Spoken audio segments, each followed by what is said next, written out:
నోటి మాటతో చేసేస్తున్నాడే, కనుసైగతో ఆపేస్తున్నాడే. నోటి మాటతో చేసేస్తున్నాడే, కనుసైగతో ఆపేస్తున్నాడే. హే అమ్మో అమ్మో ఆశ్చర్యకరుడే, అమ్మో అమ్మో అద్భుతకరుడే. అమ్మో అమ్మో ఆశ్చర్యకరుడే, అమ్మో అమ్మో అద్భుతకరుడే. దేవుని పరిశుద్ధ నామముకు స్తుతి మహిమ కలుగును గాక. మరి ముఖ్యంగా చిన్నపిల్లలకు, సండే స్కూల్ స్టూడెంట్స్కి, మరి పేరెంట్స్కి నా వందనాలు తెలియజేస్తున్నాను. మరి చాలా వారాల నుంచి పిల్లలకు క్లాసెస్ లేవు, జరగడం లేదు. మాకు కొంచెం బాధాకరంగా ఉన్నది. మరి మేము మా కౌన్సిల్ వారితో, మరి మా చైర్మన్ గారితో మాట్లాడి మరి యూట్యూబ్ ద్వారా మరి లెసన్స్ పిల్లలకు చెప్పాలని మేము ఆశిస్తున్నాము.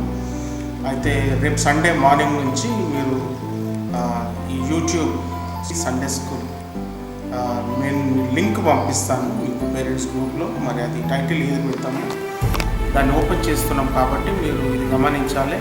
అయితే పిల్లలు ఎవరైతే మరి పాటలు పాడాలనుకుంటున్నారో, స్కిట్స్ చేయాలనుకుంటున్నారో, మరి మంచి టాలెంట్స్ ఏమైనా వాళ్ళ లోపల ఉన్న టాలెంట్స్ని బయటికి మరి చూపించాలనుకుంటే ఇదే సమయం.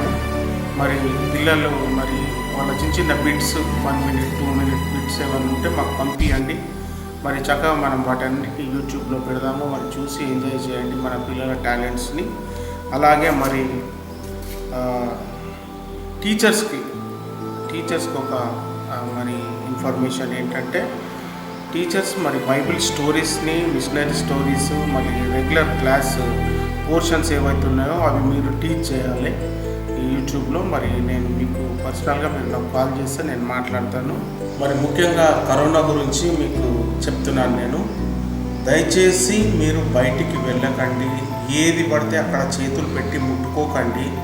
ఎందుకంటే ఆ చేతుల ద్వారానే మనకు వైరస్ వస్తుంది. ఆ చేతులకు ఉన్నది తింటే నోట్లో పోతుంది. కాబట్టి ఇది ఇట్స్ వెరీ డేంజరస్. ఇంట్లోనే ఉండండి. మరి ఇంట్లో కూడా కొంచెం డిస్టెన్స్ మెయింటైన్ చేయండి. మరి ఇంకొకటి ఏంటంటే, ముఖ్యంగా పేరెంట్స్ని సతాయించవద్దు, ఫ్రెండ్స్ని పిలవద్దు, ఇళ్ళకు కూర్చొని గుమ్మిగూడి మాట్లాడవద్దు. ఏ టాలెంట్ ఉన్నా మీరు ఓన్గా మీరే చేసి పంపించండి. పాట అయినా కానీ ఏదైనా మంచి చక్కగా పాడండి. టైం తీసుకోండి, మంచి టేక్ తీసుకొని పంపించండి. కెమెరా ఎప్పుడు అడ్డం పెట్టండి, నిలువు తీయొద్దు. కెమెరా ఎప్పుడు ఇట్లా వెడల్పులో తీయండి, ఇట్లా తీయొద్దు. నో, ఇది ఎస్.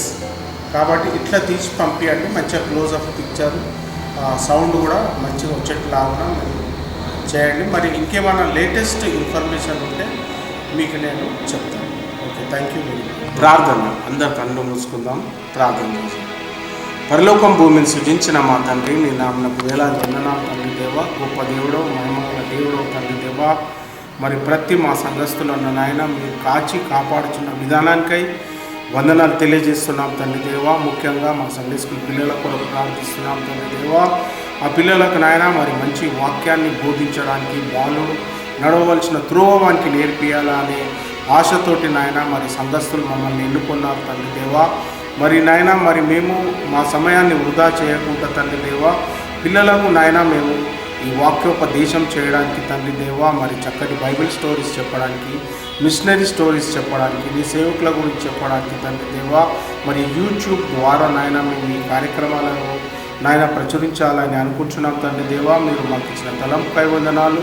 మీరు మాతో ఉండి ప్రతి ఒక్క కార్యము నాయన మీరు జయప్రదం చేసినందుకు కూడా వందనాలు యేసయ్యా. నువ్వు గొప్ప దేవుడు తండ్రి, ఆశ్చర్య కార్యాలు చేసే దేవుడు తండ్రి దేవా. మా జీవితాల్లో ఎంతో ఆశ్చర్య కార్యాలు చేసి మమ్మల్ని నిలబెట్టి వాడుకుంటున్న విధానానికి వందనాలు. టీచర్స్ని దీవించండి తండ్రి దేవా, వారి ఫ్యామిలీస్ని దీవించండి. అలాగేనైనా రేపు టీచ్ చేయబోతున్న సోనీ ప్రియ టీచర్ని కూడా దీవించి ఆశీర్వదించండి. చక్కటి వాక్యం ద్వారా, మరి చక్కటి స్టోరీ ద్వారా తను ముందుకు వస్తున్నారు తండ్రి దేవా. నాయన మరి మొట్టమొదటి ప్రయోగాన్ని నాయన మీరు దీవించండి.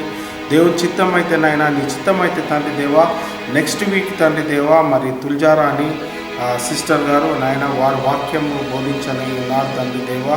మరి ఆ బిడ్డను కూడా నాయన చక్కగా ప్రిపేర్ అయ్యి నీ వాక్యం బోధించేలాగా నా బిడ్డను వాడుకోమని వేడుకొంచున్నాం తండ్రి దేవా. పిల్లల్ని దీవించండి, పేరెంట్స్ని దీవించండి, మా సంఘస్థులను దీవించండి తండ్రి దేవా. నాయన తండ్రి దేవా, మరి ఈరోజు విత్తబోయే వాక్యం కొరకు కూడా మేము ప్రార్థిస్తున్నాం తండ్రి దేవా. ఈ వాక్యం ఫలించేలాగున తండ్రి దేవా, పిల్లలందరూ చూసి నాయన ఆనందించేలాగున దీవించి నడిపించమని కొద్ది విన్నపములు ప్రభు అయిన యేసుక్రీస్తు పేట వేడుకొంచున్నాం తండ్రి దేవా. Amen. Praise the lord children. మరి మీరందరూ కూడా మరి హాలిడేస్ అంతా ఎంత ఎంజాయ్ చేస్తున్నారు అనుకుంటున్నాను. సో మరి గత 4 వీక్స్ నుంచి మనకైతే సండే స్కూల్ లేదు. కానీ ఈరోజు ఈ రీతిగా దేవుడు మనకి ఆన్లైన్ ద్వారా యూట్యూబ్ ద్వారా మనకి ఈ ఆపర్చునిటీ దయచేసినందుకు మనం అందరం కూడా జీసస్కి మనం థ్యాంక్ యూ జీసస్ అని గట్టిగా చెప్దామా? మరి అదే రీతిగా జ్ఞానానికి కూడా మనము మన సండే స్కూల్ సూపరింటెండెంట్ మరి దేవుడు ఈ తలంపు దయచేసినందుకు అన్నకు కూడా మనం అందరం కూడా థ్యాంక్ యూ అని మనం చెప్తాం. ఓకే, సో మనము ఈ స్టోరీ వినకముందు let's start our session with word of prayer. మీరు ఎక్కడున్నా కూడా దయచేసి నీల్ డౌన్, మోకరించి మీరు చేతులు కట్టుకోండి. మనం ప్రార్థన చేసుకుందాం. ఆకాశమందు ఆశ్రయమైన పర్లకమైన మా తండ్రి, మీ బంగారు పాదములకి కోట్లాది స్తోత్రాలు, వందనాలు యేసురాజా. దేవా ప్రభా, మరి మా సండే స్కూల్ బిడ్డలందరినీ కూడా ప్రభా ఇంతవరకు మమ్మల్ని కాచి కాపాడినందుకు కోట్లాది స్తోత్రాలు, వందనాలు చెల్లిస్తున్నాము తండ్రి యేసురాజా. మరి గత కొన్ని వారాలుగా మాకు సండే స్కూల్ లేదు తండ్రి, కానీ ఈ రీతిగా మాకు ఆన్లైన్ ద్వారా మేము మీ వాక్యం వినుటకు భాగ్యం దయచేసినందుకు స్తోత్రం తండ్రి యేసురాజా. మరి చిన్న బిడ్డలందరూ కూడా ప్రభా మరి శ్రద్ధగా మీ వాక్యం వినుటకు సహాయం చేయమని వేడుకుంటున్నాము తండ్రి. దుష్టుడు ఎలాంటి ఆటంకాలు పెట్టకుండా తండ్రి యేసురాజా, మరి నేను ఇప్పుడు స్టోరీ చెప్పుచుండగా తండ్రి మీరే నన్ను ఆత్మతో నింపమని వేడుకుంటున్నాను తండ్రి. ఈ కొద్ది మనవిలు యేసు అతి పరిశుద్ధ నామంలో వేడుకుంటున్నాము తండ్రి. ఆమేన్. ఓకే, మనము ఇప్పుడు మనం మోజెస్ గురించి స్టోరీ విందాం. ఓకే, సో మన అందరికీ కూడా మోజెస్ ఎవరు అనేది మనకి తెలుసు. సో మనము మోజెస్ అండ్ ఈజిప్టియన్ కింగ్ ఫరో గురించి మనము ఒక చిన్న స్టోరీ నేను మీకు చెప్పాలనుకుంటున్నాను. ఓకే, ఈ స్టోరీ అంతా కూడా మనకి ఎక్సోడస్ బుక్లో 3rd చాప్టర్ నుంచి 12th చాప్టర్స్ వరకు ఈ స్టోరీ గురించి ఉంది. ఇది యాక్చువల్గా చాలా పెద్ద స్టోరీ, కానీ మనకి ఇప్పుడు అంత టైం లేదు కాబట్టి నేను మీకు అర్థమయ్యే రీతిగా నేను చెప్పాలని ఆశపడుతున్నాను. సో మనందరికీ తెలుసు ఇప్పుడు వరల్డ్ వైడ్గా ఈ కరోనా వైరస్ అనేది ఎంతగానో వ్యాపించింది. కానీ దేవుడు మనందరినీ, మన సండే స్కూల్ బిడ్డలందరినీ కూడా, మన ఫ్యామిలీస్ అందరినీ కూడా దేవుడు ఇంతవరకు కాచి కాపాడినందుకు మనం దేవుడికి ఎంతో థ్యాంక్స్ చెప్పాలా. మరి ఎంతోమంది చనిపోయినారు, కానీ దేవుడు మనల్ని మాత్రం కాచి కాపాడినారు కదా ఇంతవరకు. సో అదే రీతిగా ఇజ్రాయలైట్స్ని కూడా దేవుడు ఏ రీతిగా భయంకరమైన తెగుళ్ళ నుంచి ఎట్లా దేవుడు కాచి కాపాడిండో మనము ఈ స్టోరీలో విందాము. ఓకే, ఒకరోజు ఏమైందంటే మోసెస్ ఫీల్డ్లో పని చేయించుండగా సడన్గా ఆయనకి ఒక కొండ దగ్గర ఒక చెట్టు మొత్తం ఇట్లా మంటతో కాలుతుంటే ఆయన చూసిండు. సో ఆ చెట్టు మంటతో ఉన్నది కానీ చెట్టు మాత్రము కాలట్లేదన్నమాట. సో మోసెస్కి వండర్ అనిపిస్తుంది. ఇప్పుడు ఆబ్వియస్గా మనకి ఏదన్నా మంట ఉంటే మొత్తం కాలిపోవాలా, కానీ ఈ చెట్టు మాత్రము కాలట్లేదు.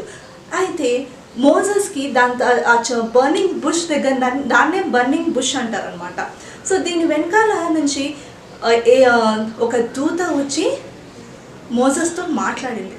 ఏమన్నానంటే ఇజ్రాయలైట్స్ ఇజ్రాయలైట్స్ అంటే ఇజ్రాయెల్ ప్రజలందరూ కూడా ఈజిప్టియన్ కింగ్ దగ్గర బానిసగా పనిచేస్తున్నారనమాట. అంటే వాళ్ళని స్లేవ్స్ లాగా ఈ ఈజిప్టియన్ కింగ్ ఫరో వాళ్ళని అక్కడ పెట్టుకున్నాడు అనమాట. వాళ్ళని ఎంతో భయంకరంగా వాళ్ళని కష్టపెట్టి వాళ్ళతో పని చేయిస్తుండనమాట. సో వాళ్ళందరూ ఏం చేసిండ్రంటే వాళ్ళ బాధని వాళ్ళు ఎవరితో చెప్పుకున్నారు? మనుషులతో చెప్పుకోలేదు. వాళ్ళు ఎవరితో చెప్పుకున్నారంటే దేవుడి దగ్గర వాళ్ళు ఏడ్చి ప్రేయర్ చేసిండ్రు అనమాట. దేవా మమ్మల్ని ఇక్కడ నుంచి కాచి మమ్మల్ని విడిపి అనేసి వాళ్ళు ప్రేయర్ చేసిండ్రు అనమాట. సో అప్పుడు ప్రేయర్ చేసినప్పుడు వాళ్ళ ప్రార్థన ఇమ్మీడియట్ ఎవరు విన్నారంటే దేవుడు విన్నాడు. వినేసి వీళ్ళని ఎట్లా అయినా ఇజ్రాయెలైట్స్ ప్రజలందరినీ కూడా ఎవరు వెళ్ళి కాపాడాలా, ఇప్పుడు మోసెస్ వెళ్ళి కాపాడాలా అనేసి మోసెస్కి దేవుడు చెప్తాడనమాట. మోసెస్ నువ్వు ఇప్పుడు ఇమ్మీడియట్ ఈజిప్ట్కి వెళ్ళి నా ప్రజలైన ఇజ్రాయెలైట్స్ అందరినీ కూడా నువ్వు అక్కడ నుంచి తీసుకురావాలి, వాళ్ళు ఎంతో ఏడ్చుకుంటూ నా దగ్గర ప్రార్థన చేసిండ్రు అని అంటే మోసెస్ అంటాడు, దేవా నువ్వు ఏం మాట్లాడుతున్నావు, నేను ఆఫ్టర్ ఆల్ ఒక నార్మల్ పర్సన్ని, నా మాట కింగ్ ఫరో దగ్గర పోయి నన్ను మాట్లాడమంటావా, నీ ప్రజలని విడిపించమంటావా, నా వల్ల నా మాట వాళ్ళు ఎవరు వినరు ప్రభువా, నేను ఏమని చెప్పాలా అనేసి దేవుడితో మోసెస్ అంటాడనమాట. అంటే దేవుడు అంటాడు, నువ్వు అక్కడ వెళ్ళి ఏమని చెప్పంటే నా దేవుడైన అబ్రహాంల దేవుడు, ఇస్సాకు దేవుడు, దావీదు దేవుడు ఇక్కడ నన్ను పంపించిండు, మరి నా ప్రజలని ఇజ్రాయెలైట్స్ అందరినీ కూడా నువ్వు మమ్మల్ని పంపించేసే ఫరో, లేకపోతే ఇక్కడ 10 టైప్స్ ఆఫ్ ప్లేగ్స్ వస్తాయి అన్నమాట అని వస్తుంది అనేసి దేవుడు మోసెస్తో చెప్తాడనమాట. అప్పుడే కింగ్ ఫరో దగ్గరికి వెళ్ళి నువ్వు ఈ మాటలు చెప్పి నా ప్రజలను తీసుకురా అని చెప్తాడనమాట. సో ఇది ఎట్లా పాసిబుల్ అవుతుంది, ఒక కింగ్ దగ్గరికి వెళ్ళి మనం మాట్లాడగలుగుతామా? సో అదైతే హైలీ ఇంపాసిబుల్ అని అంటే అప్పుడు దేవుడు ఏమని అంటాడంటే నీ చేతిలో ఏమున్నది అనంటే ఆయన చేతిలో ఒక కట్టె ఉంటుంది అనమాట. సో దాన్ని విసిరేసే కింద అని అంటే కింద విసిరేస్తే అది పాముగా మారుతుంది అనమాట. సో ఆ పాముని మరి అది మిరాకిల్ కదా, ఒక కట్టె పాముగా మారడం చేంజ్ అవ్వడం ఇట్స్ అ మిరాకిల్. సో మరి ఆ పాము తోకను ముట్టుకో నువ్వు, అది నార్మల్గా స్టిక్ అయిపోతుంది అని అంటే అదే రీతిగా మోసెస్ చేస్తాడనమాట. చేస్తే ఒకవేళ కింగ్ నీ మాట వినకపోతే ఇట్లా చేసి చూయించు అని చెప్తాడనమాట. ఓకే అనేసి ఇక మోసెస్ బయలుదేరుతాడు. అదే రీతిగా దేవుడు ఆరోన్తో కూడా మాట్లాడతాడనమాట. మీ అందరికీ ఆరోన్ ఎవరో తెలుసు కదా, ఎవరు ఆరోన్? మోసెస్ వాళ్ళ బ్రదర్. సో అటు ఆరోన్తో మాట్లాడిండు, ఇక్కడ మోసెస్తో కూడా మాట్లాడిండు అనమాట. సో వీళ్ళు ఇద్దరు కలిసి ఇప్పుడు ఎక్కడికి వెళ్ళాలా, వీళ్ళు ఈజిప్ట్కి వెళ్ళాలన్నమాట. సో ఇమీడియట్ మోసెస్ అక్కడ నుంచి బయలుదేరి మోసెస్ వాళ్ళ వైఫ్ని వాళ్ళ ఇద్దరు కొడుకులు అనమాట. మోసెస్కి ఎంతమంది కొడుకులు? 2 సన్స్ అనమాట.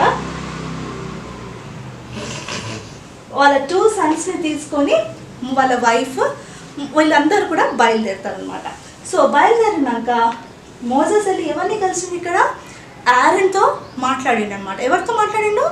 ఆరోన్తో మాట్లాడిండు అనమాట. సో మోసెస్ ఆరోన్ ఇద్దరు కలిసి ఇప్పుడు ఎక్కడ వెళ్ళాలా, వీళ్ళు ఇద్దరు కలిసి ఈజిప్ట్కి వెళ్ళాలన్నమాట. కింగ్ దగ్గరికి వెళ్ళాలి, కింగ్ ఫరో దగ్గరికి వెళ్ళాలన్నమాట. ఓకే, సో ఇప్పుడు వీళ్ళంతా ఫస్ట్ ఏం చేస్తారంటే వీళ్ళిద్దరు కలిసి అక్కడున్న ఇజ్రాయెలైట్స్ ఎల్డర్స్ దగ్గరికి వెళ్తారనమాట. అక్కడున్న పెద్ద మనుషుల దగ్గరికి వెళ్ళి వాళ్ళు చెప్తారనమాట, దేవుడు మరి మాతో ఇట్లా మాట్లాడిండు, మరి మీ అందరినీ కూడా ఇక్కడ నుంచి విడిపించాలనికి మేము వచ్చినాము అని అక్కడ చెప్తారనమాట. చెప్పినాక ఫరో దగ్గరికి వెళ్ళి వాళ్ళు అడుగుతారు, ఫరో మరి నా దేవుడైన యెహోవా మరి మా ఇజ్రాయెలైట్స్ ప్రజలందరినీ విడిపించమని మమ్మల్ని ఇక్కడ పంపించిందనమాట అని అంటే ఈ ఫరోకి ఎవరు దేవుడు, నేనుండగా ఇంకొక దేవుడు ఎవరు అనేసి ఆయనకి చాలా కోపం వస్తుంది అనమాట. ఆయనకి తగ్గింపు అనేది లేదు. సో మనకు కూడా యూజువల్గా మనిషి అన్నప్పుడు మనకి ఏమవుతుంది, మనకు కూడా మనం దేనికి ఆ హంబల్నెస్ అనేది మనకి రాదు కదా. ఈ ఫరో సేమ్ అదే రీతిగా ఉన్నాడనమాట. సో ఈ ఫరో నేను అస్సలు పంపించను, మీ దేవుడు ఎవరైనా నేను నా తప్పితే వేరే దేవుడు లేడు అనేసి ఆయన ఫరోకి కోపం వచ్చింది. దాని తర్వాత ఫరో ఇమీడియట్ ఏం చేసిందంటే వాళ్ళ పనులను పిలిచి ఆయన ఏం చెప్పిందంటే మీరు వెళ్ళి ఇమీడియట్గా అక్కడ ఉన్న ఆ ఇజ్రాయెలైట్స్ని ఇంకా మీరు బాగా కొట్టి వాళ్ళని బాధపరచండి అనేసి చెప్పిండనమాట. సో ఇక్కడ మీరు చూస్తున్నారా వాళ్ళందరినీ బాగా కొడుతున్నారు. వాళ్ళు ఎవరు కొడుతున్నారు? ఈజిప్టియన్స్ ఇజ్రాయెలైట్స్ని కొడుతున్నారు అనమాట. సో వీళ్ళందరూ ఏమో ఎంతో బాధపడుతున్నారు అనమాట.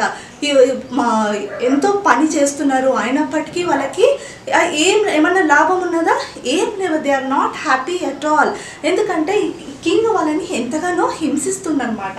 సో దీని తర్వాత ఏమవుతుందంటే కింగ్ దగ్గరికి మరి ఫరో దగ్గరికి మోసెస్ ఆరోన్ వెళ్తారనమాట. వెళ్ళి నువ్వు మా ప్రజల్ని పంపించాలా లేదన్న ఆయన ముందు ఒక మ్యాజిక్ ఈ ట్రిక్ మిరాకిల్ చేస్తారనమాట. నా దేవుడు ఎంత గొప్ప దేవుడో చూడు అనేసి, మా మా మా వాళ్ళ దేవుడు వల్ల ప్రతి ఒక్కటి సాధ్యము అనేసి, కావాలంటే చూడు అని ఆ కట్టెని వాళ్ళు కింద పారేస్తారనమాట. కింద పారేస్తే అది పాములాగా అయిపోతుంది. పాములాగా అయిపోతే ఈ ఫరో నవ్వుతాడనమాట. నవ్వి వాళ్ళ మెజిషియన్స్ని పిలుస్తాడనమాట. మీ అందరికీ తెలుసు కదా, మ్యాజిక్ చేసే వాళ్ళు, వాళ్ళకి కూడా ఎన్నో ట్రిక్స్ తెలిసి ఉంటాయి. సో వాళ్ళ మెజిషియన్స్ని పిలుస్తాడనమాట. పిలిస్తే వాళ్ళు కూడా వచ్చి వాళ్ళ కట్టెల్ని కింద పారేస్తే అది పాములాగా అయిపోయిందనమాట. పాములాగా అయిపోతే అప్పుడు కింగ్ ఫరో నవ్వుతున్నాడు అనమాట. నవ్వేసి ఏమైందంటే, కానీ ఈ రెడ్ కలర్ ఉన్నదేమో మోసెస్ది పాము, ఇదేమో కింగ్ ఫరోది. సో కానీ ఇక్కడ ఏం చూస్తున్నారు మీరు, ఈ రెడ్ కలర్ పాము ఏమో గ్రీన్ కలర్ పాముని తినేస్తుంది. So what does it mean? దేవుడికి ఎక్కువ పవర్ ఉన్నది, దేవుడికి శక్తి ఎక్కువ ఉన్నదన్నమాట. సో అక్కడ ఉన్న మనుషులందరూ కూడా వింతగా చూస్తున్నారనమాట. దాని తర్వాత ఏమైందంటే, దేవుడు నాతో ఈ రీతిగా మాట్లాడిండు, ఈ ఈజిప్ట్ మీద 10 ప్లేగ్స్ వస్తాయి. అంటే 10, ఇప్పుడు మనకి వైరస్ ఎట్లా ఉందో అట్లాంటివి ఎన్నో 10 టైప్స్ ఆఫ్ ఫ్యామిన్ లాగా వస్తుంది అని చెప్తాడనమాట. ఫస్ట్ వన్ ఏమవుతుందంటే, సెకండ్ వన్ ఏమవుతుందంటే, ఇప్పుడు ఆ పాముని మారిస్తే అయినప్పటికీ కింగ్ మనసు మారలేదు. తర్వాత ఏమవుతుందంటే, ఇది రివర్ నైల్ అనమాట. రివర్ నైల్ దగ్గరికి వెళ్ళి ఆరన్ ఏం చేస్తాడంటే, ఇప్పుడు నేను కట్టెతో ఈ వాటర్లో పెడతాను, ఇదంతా వాటర్ అంతా కూడా ఏమైపోతుంది, బ్లడ్ అయిపోతుంది. ఈ వాటర్ అంతా బ్లడ్ అయిపోతుంది. సో మనం బ్లడ్ నీళ్ళు తాగి బ్రతకగలుగుతామా? లేదు. సో కింగ్కి చూపిస్తాడనమాట, ఇదంతా కూడా వాటర్ అయిపోయింది, ఇప్పుడైనా నువ్వు మా ప్రజల్ని పంపించేసేయనంటే కింగ్ దానికి కూడా ఒప్పుకోడు అనమాట. దాని తర్వాత నెక్స్ట్ ఏం ప్లేగ్ వస్తుంది, అంతా కూడా కింగ్ నువ్వు ఇప్పుడు కూడా ఫరోను పంపించకపోతే నెక్స్ట్ తెగులు ఏంటంటే, మొత్తం ల్యాండ్ అంతా ఏమైపోతుంది, ఫ్రాగ్స్ వచ్చేస్తాయి అనమాట. ఏమొస్తాయి? ఫ్రాగ్స్ వస్తాయి. సో మనం ఆఫ్టర్ ఆల్ ఏదైనా ఒకసారి ఇట్లా అన్ని పురుగులు వస్తేనే, మస్కిటోస్ వస్తేనే మనం విండోస్ అన్నీ మూసేసుకుంటాం కదా. సో ఇట్లా కంటిన్యూస్గా ఇట్లా కింద పాకుతుంటే మనకి ఎంత భయంకరంగా ఉంటుంది. ఫరో ఇప్పుడైనా నువ్వు పంపించు అంటే దానికి కూడా ఫరో ఒప్పుకోడు అనమాట. దాని తర్వాత నెక్స్ట్ ఏమని వస్తుందంటే, అన్ని చిన్న చిన్న పురుగులు వస్తాయి అన్నమాట. మొత్తం చిన్న చిన్న పురుగులు ఫ్లైస్ లాగా. అయితే మనకి నెక్స్ట్ తెగులు ఏమొచ్చిందంటే, భయంకరమైన చిన్న ఫ్లైస్ వచ్చినాయి అనమాట. ఇవన్నీ కూడా భయంకరంగా కుడుతున్నాయి. ఆయన ఫరోని మరీ అడిగిండ్రు అనమాట మోసెస్ వాళ్ళు, ఇప్పుడైనా పంపించు అంటే దానికి కూడా ఒప్పుకోలేదు. మరి నెక్స్ట్ తెగులు ఏమొచ్చింది అంటే, అనిమల్స్ చనిపోతున్నాయి అనమాట. అనిమల్స్ చనిపోతుంది. దాని తర్వాత నెక్స్ట్ మనుషులందరికీ ఇట్లా చిన్న పుండ్లు వచ్చేస్తున్నాయి అన్నమాట. పెద్ద పెద్ద పుండ్లు వస్తున్నాయి. ఇప్పుడు మనకి ఏదైనా నార్మల్ ఇంత చిన్న పుండు వస్తే అక్కడ ఇచ్చింగ్ అవుతుంటుంది, మనకి మరి అది పెయిన్ ఉంటుంది. మరి ఇట్లా ఇక్కడ ఇంత భయంకరమైన పుండ్లు వస్తున్నా మనుషులు తట్టుకుంటున్నారు. అయినా కూడా కింగ్ ఫరో మనసు మాత్రము మారతలేదు. దాని తర్వాత ఇంకా ఏమైందంటే, ఇవన్నీ కూడా వడగండ్లు అనమాట. పైనుంచి ఇట్లా వర్షము ఐస్తో పడుతుందన్నమాట. సో అవన్నీ పడితే దాని ద్వారా మనుషులు చనిపోతారు అని అన్నారు. సో అట్లా నేను నాశనం చేస్తాను అని దేవుడు అంటున్నాను అని మోసెస్ చెప్పిండు అనమాట. అయినప్పటికీ కూడా ఈ ఫరో మనసు కరగలేదనమాట. నెక్స్ట్ ఆయనకి ఏమని వచ్చిందంటే, నెక్స్ట్ తెగులు ఏముండే అంటే, పెద్ద పెద్ద పురుగులు అనమాట. It's like a grasshoppers. So అట్లాంటిది మొత్తము ఆ సిటీ అంతా ఇట్లా స్ప్రెడ్ అయిపోతే ఎట్లా ఉంటుంది, మనం బయటికి వెళ్ళలేము, ఏం పని చేయలేము, ఏం చేయలేము కదా, ఎంతో భయంకరంగా అది కుడుతూనే ఉంటుంది. సో దానికి కూడా మరి ఫరో మనసు మారలేదు. దాని తర్వాత ఇంకొక తెగులు వచ్చింది. ఎంత భయంకరం అంటే, మొత్తము చీకటి అయిపోతుంది అనమాట. మొత్తం కూడా చీకటి అయిపోతుంది. అయినప్పటికీ కూడా ఆయన మనసు కరగలేదనమాట. సో లాస్ట్కి మరి దేవుడు ఏమని చెప్పిండంటే, నెక్స్ట్ తెగులు ఒక భయంకరమైన తెగులు రాబోతుంది. ఏం తెగులు అంటే, మరి మీ ఇంట్లలో ఉన్న ఫస్ట్ బార్న్ని నేను తీసేసుకుంటాను, వాళ్ళని చనిపోతారనమాట. సో మీ ఇంటి గృహం ముందు, మీ ఇంటి డోర్స్కి మీరు ల్యాంబ్ బ్లడ్ ఉంటుంది కదా, ల్యాంబ్ బ్లడ్ మీరు ఎవరైతే రక్తంని మీ డోర్కి వేసుకుంటారో అక్కడి నుంచి వాళ్ళని మాత్రం నేను ఏం చేయను, మిగతా వాళ్ళ ఇంట్లో నుంచి మాత్రము ఫస్ట్ బార్న్ చనిపోతారు అనేసి ఇటువంటి భయంకరమైన తెగులు వస్తుందన్నమాట. సో వీళ్ళు మాత్రము అందరూ ఇజ్రాయలైట్స్ అందరు మాత్రము ఇట్లా వేసుకుంటారనమాట. ఇప్పుడు మనకు కూడా అదే పరిస్థితి కదా. ఎవరైతే మనం దేవుడిని మనం ఒకటే ప్రార్థన చేయాలి, దేవా నీ రక్తంతో మా గృహం చుట్టూ మీ రక్తం ప్రోక్షించండి తండ్రి. మరి మన ఒక్కళ్ళ గురించే కాదు, మనం ప్రపంచం అందరి గురించి కూడా మనము ప్రేయర్ చేయాలి. That is our responsibility. So దీని తర్వాత ఏమవుతుందంటే, ఇదో మీరు చూస్తున్నారా ఇక్కడ ఫస్ట్ బాల్, అందరూ ఫస్ట్ బాల్ అంటే ఫస్ట్ చైల్డ్ అనమాట. ఇప్పుడు మనకు అందరికి అక్కలు అనుకుంటారు కదా, అక్కలు అన్నలు. సో ఫస్ట్ బాల్ని చనిపోతున్నారనమాట. సో అప్పటికి ఇంకా కింగ్ ఫరో మనసు మారలేదనమాట. దాని తర్వాత ఏమైందంటే కింగ్ ఫరో ఇంట్లో కూడా ఇట్లాగే జరుగుతాయి. అప్పుడు మరి మోసెస్ వెళ్ళి అడుగుతాడనమాట, దేవుడు ఇన్ని ఇది చేసినా నువ్వు మారలేదు అని అంటే, అప్పుడు ఆయన సరే నీ ప్రజలను తీసుకొని వెళ్ళిపో ఇక్కడి నుంచి అని కోపంగా వాళ్ళని చెప్తాడనమాట. సో ఇజ్రాయలైట్స్ అందరినీ కూడా ఎవరు తప్పించారు? ఇప్పుడు మోసెస్ వాళ్ళందరినీ కూడా తీసుకొని వెళ్తున్నాడు అనమాట. ఈ స్టోరీ అయ్యేటప్పుడు, ఇదంతా జరిగినప్పుడు మోసెస్ ఏజ్ ఎంత తెలుసా మీకు? 80 years అనమాట. మరి ఆరన్ ఏజ్ వచ్చేసి 83 years అనమాట. సో మరి వాళ్ళు ఆ ఏజ్లో మరి ఇంత కష్టపడి వాళ్ళ ప్రజలందరినీ కూడా తీసుకొని బయలుదేరుతారనమాట. మీ అందరికీ కూడా తెలుసు కదా, అక్కడ నుంచి ప్రజలందరినీ తీసుకొని వెళ్తుంటే వాళ్ళు వెళ్ళేటప్పుడు ఏమవుతుంది, పెద్ద సీ వస్తుంది, రెడ్ సీ వస్తుంది అనమాట. వచ్చినప్పుడు అది అడ్డంగా ఉంటే ఏమవుతుంది మీకు తెలుసు కదా. సో వీళ్ళు బయలుదేరిన వెంటనే కింగ్ ఫరో కూడా ఏం చేసిందంట, ఆ చారియట్స్ని, ఆ గుర్రాలను, వాళ్ళ సోల్జర్స్ అందరినీ తీసుకొని ఆయన కూడా బయలుదేరిండు అనమాట. ఎందుకు బయలుదేరిండు? వాళ్ళని చంపడానికి. సో వీళ్ళందరూ బయలుదేరి వెళ్తుండగా అప్పుడు ఆ సీ అడ్డం వస్తుంది అనమాట. సీ అడ్డం వస్తే వీళ్ళు మరీ దేవుణ్ణి ప్రార్థిస్తుంటారు అనమాట. దేవా ఎట్లా మరి మేము ఇక్కడ నుంచి అటువైపు పోవాలంటే సముద్రం మాకు అడ్డంగా ఉంది అని అంటే, అప్పుడు దేవుడు ఏమని ఆజ్ఞాపిస్తాడంటే మోసెస్ నువ్వు ఒట్టి నీ కర్రే దానిపైన పెట్టిన వెంటనే ఏమైపోతుంది, సీ అనేది 2 partsగా డివైడ్ అయిపోతుంది, మీరు మధ్యలో నుంచి వెళ్ళిపోవచ్చు అని అంటే, వీళ్ళందరినీ కూడా మోసెస్ ఆ రీతిగా తప్పించి వాళ్ళని తీసుకొని వెళ్తాడనమాట. సో వెనకాల వీళ్ళు సముద్రం దాటిన వెంటనే వాళ్ళు చూస్తారు, వెనక చారియట్స్ పైన ఎవరు వస్తున్నారు, కింగ్ ఫరో వస్తున్నాడు అనమాట. సో ఆ ఫరో వచ్చేటప్పుడు ఏమైపోయింది, మరి సీ మొత్తము కవర్ నార్మల్ అయిపోయింది అనమాట. నార్మల్ అయినప్పుడు వాళ్ళందరూ కూడా ఈజిప్టియన్స్ అందరూ కూడా చనిపోయినారనమాట చాలామంది. సో మనకి స్టోరీని బట్టి ఏమర్థమైందనంటే, గాడ్ ఆల్వేస్ లవ్స్ అస్, కానీ we have to humble our self. మనం అందరం కూడా ఎంతో తగ్గించుకోవాలి ఆ దేవుడి ముందు. ఎందుకంటే మరి ఇప్పుడు ఈ భయంకరమైన వైరస్ వస్తుంది కదా. సో ఎందుకు వచ్చింది అని అంటే, లోకంలో అంతా ఎంతో పాపం ఎక్కువైపోయింది, దేవుడికి ఎంతో బాధగా ఉంది. సో జస్ట్ హీస్ టెస్టింగ్ అస్, మనమందరం కూడా ఆయన వైపు తిరగాలనేసి మనకి ఇటువంటి సిచ్యువేషన్ వచ్చిందనమాట. So what we have to do now, మనమందరం ఇప్పుడు ఏం చేయాలంటే అందరి గురించి మనము ప్రార్థన చేయాలా. We have to spend more time with God. So ఇవాళ మనకి మెమరీ వర్స్ వచ్చేసి Psalms 91:10. ఏంటి Psalms 91:10 ఏమనుంది, no disaster will come your tent. So God's promise is that మన దగ్గరికి ఎట్లాంటి తెగులు కూడా రాదు అనేసి. ఓకే, సో మీరందరూ నీల్ డౌన్ చేసినట్లయితే మనం ప్రేయర్ చేసుకున్నాము. ఆకాశమందాసిన పల్లపును మా తండ్రి, మరి ఇంతవరకు ప్రభా మరి మీ గురించి వాక్యం ధ్యానం చేయించుండగా తండ్రి, మాతో మాట్లాడిన విధానానికి స్తోత్రం వందనాలు తండ్రి. యేసురాజా మరి మా సంకుల బిడ్డలందరినీ కూడా దీవించి ఆశీర్వదించండి తండ్రి. దేవా ప్రభా మరి మీ చిత్తమైతే మరి మేమందరం కూడా తండ్రి త్వరలో మరి మేము మీ సన్నిధిలో కలుసుకుంటాకు మాకు సహాయం చేయమని వేడుకుంటూ ఈ కొద్ది మనవిలు యేసు నామంలో వేడుకుంటున్నాము తండ్రి.